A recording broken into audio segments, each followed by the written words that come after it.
पावसाळा सुरू होण्याआधी शेतामध्ये या 5 चुका केल्या तर हजारोंचं नुकसान होऊ शकते. शेतकरी बंधूंनो, लक्षात ठेवा, चांगला हंगाम हा फक्त पावसावरती नसून तो पावसापूर्वी केलेल्या तयारीवरती अवलंबून असतो. योग्य नियोजन म्हणजे चांगले उत्पादन, जास्त नफा आणि कमी नुकसान. चूक नंबर 1, मातीची तपासणी न करता खतांचा वापर करणे. अंदाजाने खत दिल्यामुळे खर्च वाढतो, जमिनीचा समतोल बिघडतो आणि उत्पादनावर परिणाम होतो. म्हणून माती परीक्षण करूनच खत व्यवस्थापन करावे.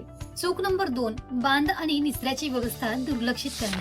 अतिवृष्टीमध्ये शेतात पाणी साचल्यास मुळे कुजतात आणि रोग वाढतात. पावसाआधी बांध दुरुस्त करा आणि निचऱ्याचे मार्ग स्वच्छ ठेवा.